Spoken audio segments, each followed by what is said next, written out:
CTET 2024 के बाल विकास और शिक्षा शास्त्र यानी चाइल्ड डेवलपमेंट और पेडागोजी के इस डिटेल्ड एक्सप्लेनर में स्वागत है। आज सीधे पिछले साल के कुछ सबसे बेहतरीन और ट्रिकी सवालों को डिकोड किया जाएगा। सिर्फ सवाल नहीं बल्कि उनके पीछे की उन थ्योरीज को भी समझा जाएगा जो आज के एजुकेशन सिस्टम की नींव हैं। तो चलिए बिना किसी देरी के शुरू करते हैं।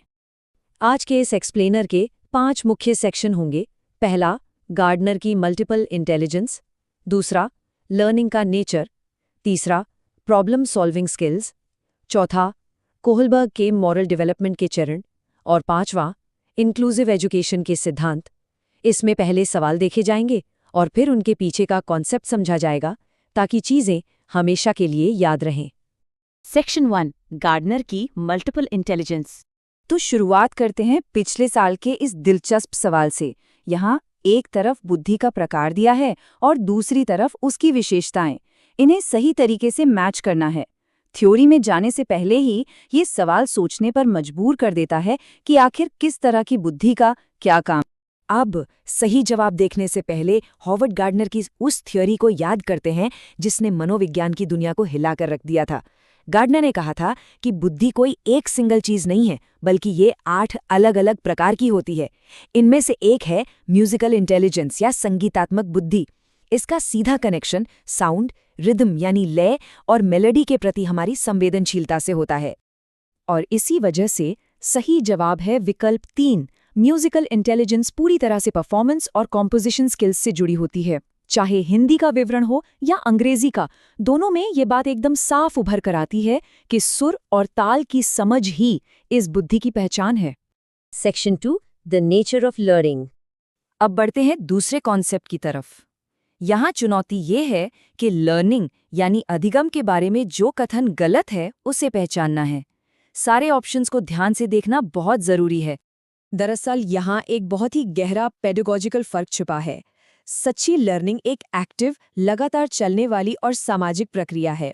इसे एक ऐसे पौधे की तरह समझा जा सकता है जो रोज बढ़ रहा है। ये कोई डिब्बे में बंद प्रोडक्ट नहीं है जो बस एक बार बन गया और खत्म।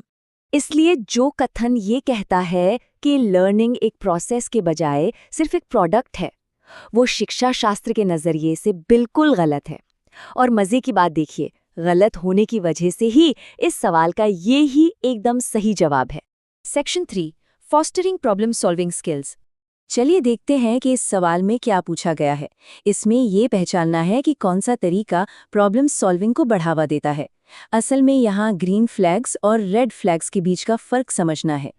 थ्योरी के अनुसार कुछ चीजें दिमाग के ताले खोलती हैं, जैसे कि डाइवर्जेंट थिंकिंग यानी अपसारी चिंतन, जहाँ एक प्रॉब्लम के कई सारे सॉल्यूशन सोचे जाते हैं। लेकिन कुछ चीजें एकदम ईंट की दीवार जैसी होती हैं, जैसे फंक्शनल फिक्सनेस या एक फिक्स्ड रिस्पॉन्स सेट। ये चीजें सोच को एक ही दायरे में कैद कर देती हैं। तो इस सवाल का सही जवाब डाइवर्जेंट थिंकिंग ही है। ये सोच को आजाद करता है और नए विचारों को जन्म देता है, जबकि बाकी ऑप्शंस कार्यात्मक स्थिरता, निष्क्रिय नकल और रिस्पॉन्स सेट, ये सभी एक तरह के मेंटल ब्लॉक हैं जो किसी भी अच्छे सॉल्यूशन तक पहुंचने ही नहीं देते।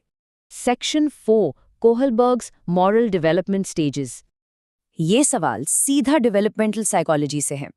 इसमें पूछा गया है कि उस स्टेज को पहचानिए जहां बच्चे की नैतिकता पूरी तरह से खुद के फायदे यानी सेल्फ इंटरेस्ट पर टिकी होती है। मतलब इसमें मेरा क्या फायदा है वाली सोच। इसे समझने के लिए कोहलबर्ग की थ्योरी के इन 3 लेवल्स को देखते हैं: प्री कन्वेंशनल, कन्वेंशनल और पोस्ट कन्वेंशनल।